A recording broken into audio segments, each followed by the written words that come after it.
राव खालिद साहब, क्या ये कोई आईनी तौर पर लकूना बन सकता है? स्टैंड कर पाएगा ये जो बजट पेश किया गया है? अगर विफाक सपोज करे कि ना माने, विफाक कहते कि भाई हमारी तो ये लिमिटेशन थी जिससे हमने सूबों को तफवीज़ करने थे फंड्स, तो आप तो लिमिट क्रॉस कर गए, तो हम तो आपको फंड्स नहीं दे सकते।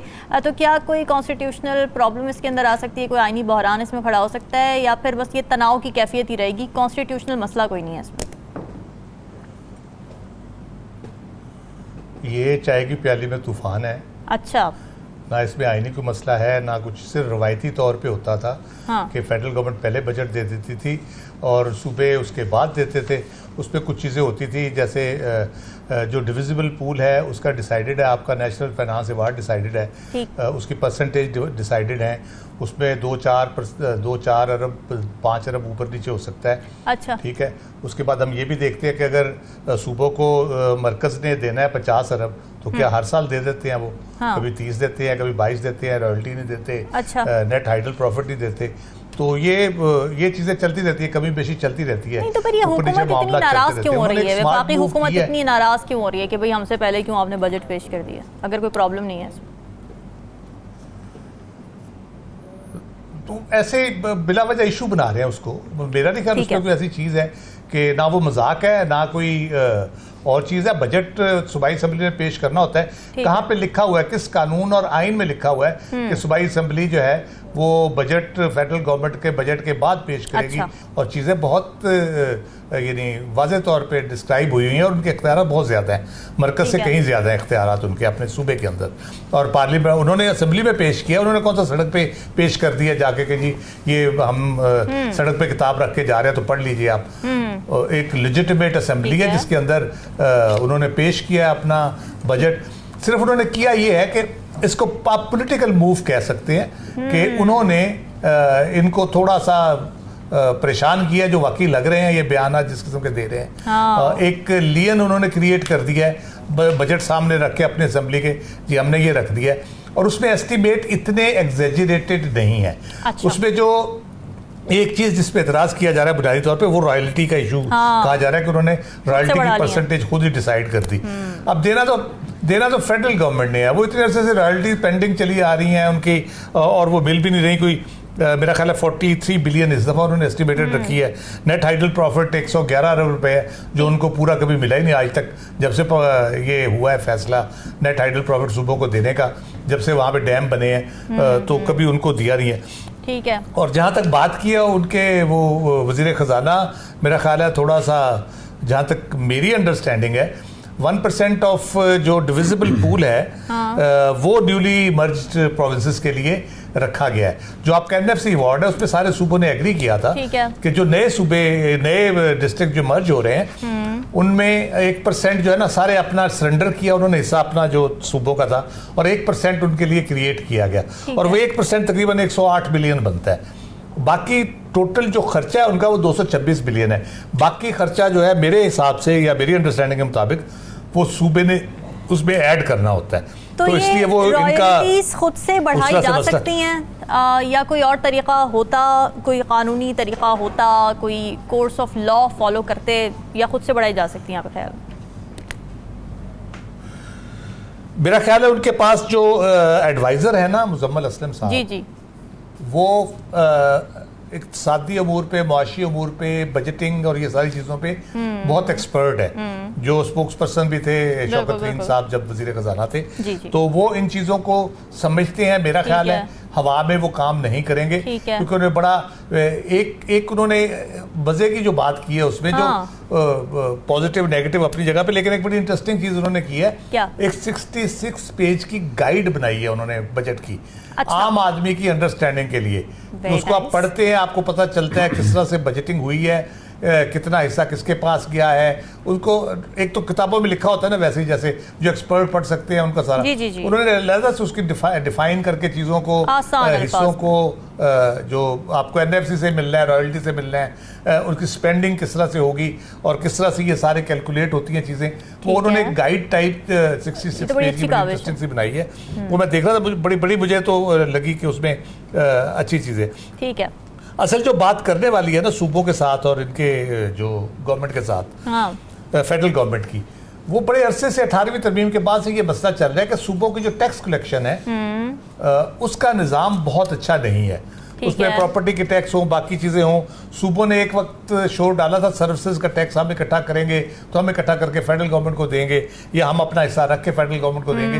वो एक झगड़ा चलता रहा इनका, ठीक है, लेकिन वो तय नहीं हुआ। अभी तक फेडरल गवर्नमेंट ही सर्विसेज के ऊपर सारा इकट्ठा कर रही है और उसको फिर उसके बाद तकसीम किया जाता है। उसके ऊपर बात करने की ज़रूरत है। सूबों की टैक्सेशन बढ़ाने की ज़रूरत है, सूबों को खुद इंसारी की तरफ ले जाने की ज़रूरत है, क्योंकि फेडरल गवर्नमेंट के पास जो बजट बचता है 57.2 आई थिंक चला जाता है सूबों को। बाकी जो बचता है उसमें से तनख्वाहें और कर्ज वर्ज दे के बाकी कुछ भी नहीं बचता मेरा ख्याल है। तनख्वाहें भी उधार लेके देते हैं, बाकी जो हमारा होता है डिफेंस एक्सपेंडिचर है, बाकी चीज़ें हैं, तो वो बहुत बड़ा बोझ है फेडरल गवर्नमेंट के ऊपर। तो सूबों को भी टैक्स कलेक्शन में पूरी तरह इन्वॉल्व करना चाहिए ताकि जो टैक्स कलेक्शन आपकी रेवेन्यू जनरेशन जो है ना सिर्फ मरकज करता करे FBR के जरिए बल्कि सूबों को भी उसमें पार्टनर बनाया जाए और इफेक्टिवली उनकी जिम्मेदारी होनी चाहिए। राव खालिद साहब, ज़ाहिर है अनथक मेहनत है, SIFC अच्छे तरीके से काम कर रही है, एफर्ट्स पुटअप की जा रही है, नज़र आ रहा है सामने, बट प्रॉब्लम ये है कि जब तक रिजल्ट जनरेट नहीं होगा कारकर्दगी पर सवालात उठते रहेंगे। आप किस तरीके से देख रहे हैं SIFC की कारकर्दगी को, और रुकावटें क्या हैं जो एफर्ट्स की जा रही हैं वो फुलफिल क्यों नहीं हो पा रही, मटीरियलाइज क्यों नहीं हो पा रही? देखिए, जब हम कंपैरिजन करते हैं ना जो कि इतने % कम होगी, शहबाज राना की स्टोरी मैंने भी पढ़ी है कि 50 साल की कम तरीन इन्वेस्टमेंट हुई सारा, ये दो मुख्तलिफ चीज़ें हैं, इनको खुदारा मिक्स ना करें। अच्छा, जो वो बात कर रहे हैं वो है रूटीन की इन्वेस्टमेंट जो आपकी होती है, आपका लोकल इन्वेस्टर करता है, को बाहर से आके किसी ने फैक्ट्री लगानी है वो आके रिक्वेस्ट करता है ये कर लें, इस तरह कर लें, ऐसा करें। SIFC का अगर आप पूरा एजेंडा उठा के देखें तो 4-5 शोबे उन्होंने आइडेंटिफाई किए हुए हैं और वो मेगा प्रोजेक्ट्स हैं, मेगा इन्वेस्टमेंट्स हैं। अच्छा। और वो इस तरह नहीं होती कि आपने आज फैसला किया तो कल और परसों से और फिर अगले महीने से सारा कुछ इधर $100 बिलियन आके पड़ा होगा और आपके इन्वेस्ट हो गया होगा। वो उसके बड़े डिफरेंट जैसे एग्रीकल्चर सेक्टर में अगर आप मेगा फार्म बनाते हैं, मेगा फार्मिंग करते हैं या डेयरी में बहुत बड़ा प्रोजेक्ट्स आप शुरू करते हैं तो उसके लिए आपको सारा वो मुख्तलिफ मराहिल है उसके जो इन्वेस्टर ने जिससे गुजरना है। SIFC का मतलब ये है कि एक बंदे ने डिसाइड कर लिया मैंने यहाँ पे ये इन्वेस्टमेंट करनी है। SIFC जो हमारे यहाँ पे जो रेड टेपिज्म है उसको ख़त्म करने में मदद करेगी ताकि जो प्रोसेस आपके 6 महीने साल में होने हैं वो आपको 15 दिन महीने में वो कर दे बुनियादी तौर पे। अब उसके लिए आप जब किसी इन्वेस्टमेंट के लिए किसी को बुलाते हैं, कहते हैं, उसके लिए 2-3 बड़ी फंडामेंटल रिक्वायरमेंट्स हैं। एक है कि आपकी अमनो अमान की सूरत हाल कैसी है, फिर आपकी है कि सियासी सूरत हाल, यकीनी सियासी सूरत हाल हो कि स्टेबिलिटी है, नॉर्मल चीज़ें चल रही हैं, कोई अनटूवर्ड नहीं है।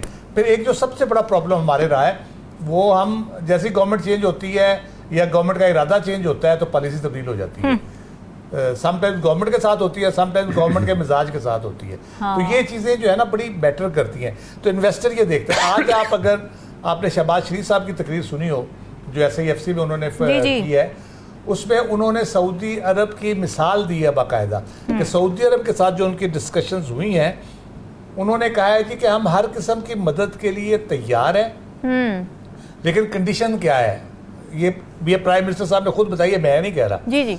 उन्होंने कहा जो फिजिबिलिटीज़ हैं उनकी बैंकेबिलिटी क्या है, जो फिजिबिलिटीज़ आपकी है जो आप प्रोजेक्ट हमें कह रहे हैं या इन्वेस्ट करें आके, उसकी बैंकेबल है फिजिबिलिटीज़ क्या, वो उस पर रेट ऑफ रिटर्न क्या है, किस तरह से होगा, कैपिटल कितना चाहिए होगा उसके लिए। ठीक है। तो मतलब उसका ये है कि हमारा जो होमवर्क है किसी बड़े प्रोजेक्ट के लिए, हम जब इन्वेस्टमेंट के लिए किसी को जाके रिक्वेस्ट करते हैं वो है। दूसरी चीज़ जो प्राइम मिनिस्टर साहब ने पॉइंट आउट की, उन्होंने कहा जी हमारा मसला ये है कि हमारे पास माहिरीन ही नहीं है वजारतों में, डिवीजनों में, अजीबोगरीब सूरत है, लोगों को पता ही नहीं काम कैसे करना है। तो उसके लिए हमने टास्क दिया हुआ है जी आप बाहर से प्रोफेशनल्स हायर करें और उसके जरिए करें। और एक जो सबसे इंटरेस्टिंग बात है उसमें वो जिस तरह आज वो बात कर रहे थे कि हमारा इस तरह पोटेंशियल है, ये है, इस तरह हाँ। और इतना कुछ है तो हम क्यों नहीं ये कर पाए, हम क्यों नहीं कर पाए। 3 साल के अलावा भी पाकिस्तान के 60-70 साल है जिसमें 35-40 साल ये लोग भी रहे, पीपल्स पार्टी है, नून है, बाकी लोग हैं। अच्छा, उसमें भी सियासी पार्टियों का कम ही रोल था। अयूब खान की गवर्नमेंट का बड़ा कहा जाता है, इमरान खान साहब बड़ी तारीफ करते हैं अयूब खान के दौर की, बड़ी तरक्की हुई। फिर मुशर्रफ के दौर का हमें बताया जाता है कि जी कमाल ही हो गया था जनरल मुशर्रफ के दौर में। जी जी। मसला ये हमारे यहाँ जो मैंने देखा जनरल मुशर्रफ के दौर से प्रॉब्लम देखा है, हाँ वो ये है कि हमारे यहाँ बड़े इंटरेस्टिंग किस्म के लोग होते हैं जो आपको बड़े कीमती मशवरे देते हैं जी जी। आके, और वो कीमती मशवरे जो हैं वो सिर्फ उनकी अपनी नौकरी तक होते हैं। वो अपनी नौकरी चलाने के लिए आपके पास कीमती मशवरे लेके आते हैं, और उसके बाद वो जब नौकरी उनकी खत्म हो जाती है उसके बाद वो मशवरे भी साथ ही चले जाते हैं। आपको बाद में पता चलता है कि ये भाई साहब वज़ीर आज़म भी यही करता है, तो वो खुद ले गए, मशवरा रह गया हमारे पास। वज़ीर आज़म भी यही करता है। तो ये बुनियादी तौर पे जो है ना जी यही है बिल्कुल। फिर वो वज़ीर आज़म साहब खैर बड़ी मुझे उनके यूएई में उन्होंने जो खिताब फरमाया कशकोल तोड़ने का, तो वो भी बड़ा इंटरेस्टिंग उनका एक दावा था। हमारे हर हुक्मरान ने यह दावा किया, ये पहले हुक्मरान नहीं है। और मुझे वैसे समझ नहीं आई कि कशकोल तोड़ दिया है तो अब क्या झोली फैलाएंगे या कुछ और कुछ नई चीज अच्छे की उम्मीद रखें राहुल साहब। हमने कोई ऐसा काम नहीं, बिल्कुल अच्छे की उम्मीद है, अल्लाह खैर करेगा, अच्छे की उम्मीद है। बड़ा पोटेंशियल है इस मुल्क में, इस मुल्क के लोगों में बड़ा पोटेंशियल है, उनको मौका तो दें। आप तो खुद ही मौके ले के ज़ाया करते रहते हैं। लोगों को मौका दें, इन्वेस्टर को मौका दें, पाकिस्तान के सनअतकार को मौका दें, पाकिस्तान के किसान को मौका दें, पाकिस्तान के रेडी पान को मौका दें। वो आपको करके दिखाएगा, लेकिन आप खुद ही मौके लेके और उसको ज़ाया करके चले। बिल्कुल जी, लोगों में पोटेंशियल है, काश हुक्मरानों में भी थोड़ा पोटेंशियल आ जाए।